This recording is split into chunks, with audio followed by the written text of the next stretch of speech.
right, and welcome to UpsideDownDrafting.com. I'm your host, Johnny B of Mock Ad Hoc. Yes, we like the zero runner. Yes, we like Upside Down Drafting. I have a few leagues right now I'm just dominating on. We'll get into that more a little later. But for now, let's go ahead and click on the waiver gems for this week, and here's my rankings. Week 2. Let's just start with runners.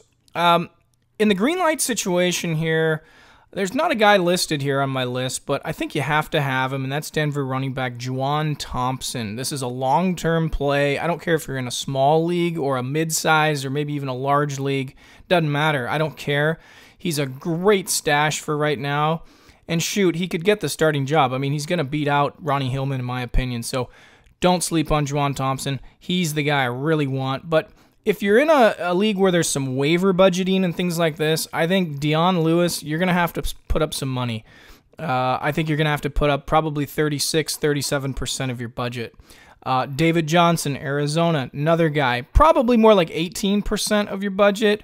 And then I got two guys for you that don't forget about, because this is Charles Sims on Tampa Bay. Again, the easiest run schedule of the whole NFL, right? And Doug Martin is what everybody's talking about, but I just see something in Sims here, and I feel the coaches actually want that guy to overtake him, and I think it's going to be good competition. So, barring any injury or setbacks from Doug Martin, Charles Sims is somebody who proved himself last year, and I think that can come up from behind. And I know this is only week 1, but if you have room on your bench for a stash, I think Charles Sims is the guy. Some leagues, the bench is pretty deep. Other leagues, the bench is tight, so take it for a grain of salt there. The other guy I'll say that kind of fits into that same category right now is Buck Allen from the Ravens, okay? USC, college, like this guy a lot.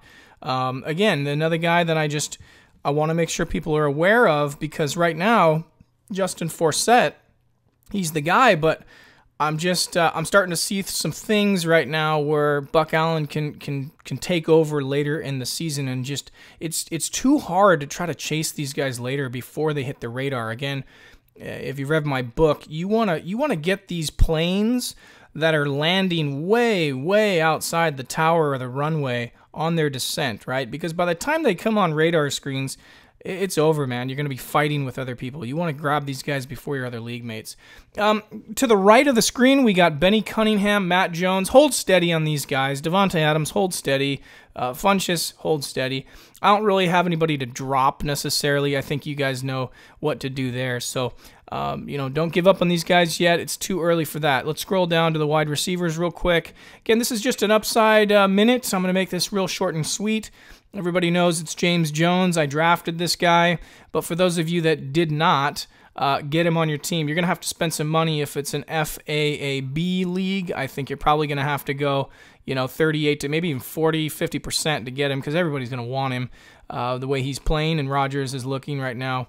And again, we already talked about Devontae Adams on the right. Hold steady, because he's not doing anything now, but I think Devontae Adams will emerge. James Jones is not going to have these games every game, but the upside's there, and that's why you want him. Dante Moncrief, another guy I really like, and it's a bummer that T.Y. Hilton has a knee injury. He'll be back in a couple weeks or less. So Dante Moncrief is a great fill-in. Check the schedule. Indy's been, a little weird. Gotta admit, a little weird on what happened yesterday with Buffalo. So check schedule and check and see if you have room for Moncrief. I like him. I'd spend some money on him if you're an FAB. Two guys I'll throw out there, because I always do. Why not? Here's my why not pick. Darius Hayward-Bay. Okay, don't sleep on him. Don't forget about him. I think the only reason I put him on here is I think he's going to have a good week this week. I think his matchup is good. And so if you need a plug-and-play type of guy and you're willing to take a risk on a team that's going to throw a lot, why not, right? Put him in there, check him out for just this week only, and maybe he catches fire. He definitely has the potential. Brandon Coleman, I don't really think he's a sleeper. I don't think you can call him that. I think everybody knows about him, so I just threw him on there because a lot of the leagues maybe overlooked him. Nobody took a chance on this guy, so he's too good to really call somebody that I'm trying to sneak under the radar, so I won't label him that. I just think the upside's there. I like Drew Brees. So there's kind of my advice for week 2. And again, some of these picks are for future. Don't get me wrong. week 13 or whenever your playoffs are a long ways away. But some of these guys, if you find the gems of the draft, which is what we're talking about, waiver wire gems here, that could make all the difference in the world. Just thanks again for tuning into us. This is UpsideDownDrafting.com, and this is Johnny B, and we'll see you next time on Mock Ad Hoc and the Waiver Wire.